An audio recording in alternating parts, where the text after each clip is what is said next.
Why do you think you know more than doctors?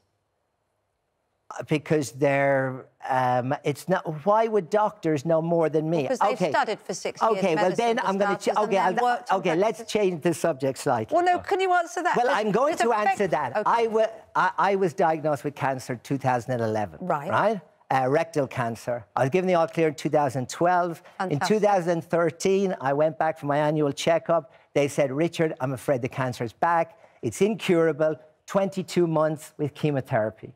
I started the chemotherapy. I started getting the same side effects. I said to my consultant at the Marsden, you know what, right? I want to stop this, right? They said, if you stop the chemo, you might die in 6 months. I said, we're all going to die one day, right? So because and I of read, your hang own on, wait, you're making decisions. And then, no, you've asked me why I thought I knew more than the doctors. Okay. So I decided to try something different than they were advising. So 4 years ago, I consumed 60 grams of cannabis oil over a 3-month period, right?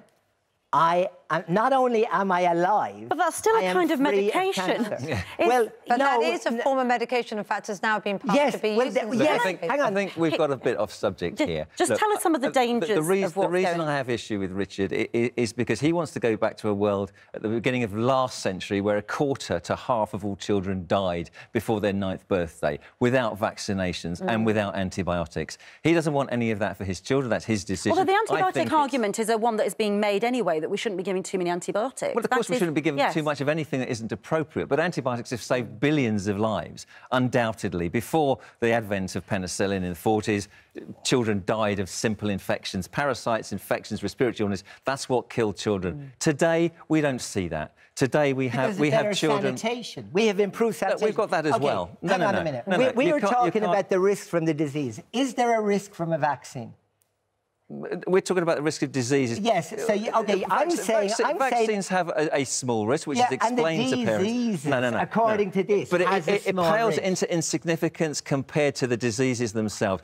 Tuberculosis, you go back 100 years, tuberculosis, 80,000 people died 100 years ago of tuberculosis. Today, 400. Yes, that's because people have been vaccinated with BCG. Do you remember BCG? Yes, I remember BCG, but it's also... But you had that. You had the benefit of that. And now we've got herd immunity in our population, which protects your children who you decide not to vaccinate. So you don't think improved living standards has anything to do with... Well, of course it has. Dr. Hillary would argue that that is part of the improved living standards. It's a number of things. Richard, all diseases are multifactorial. Yeah. I'm not saying... Fascinating point of view, but both of you. You've done a master's degree in health promotion. Actually, it's it's illness promotion you're promoting at the moment. Let's leave it there. Let's leave it there. I can see you two aren't going to agree, but it's very interesting to hear what you had to say, Hillary. As always, thanks very much indeed. Thanks for coming on, Richard.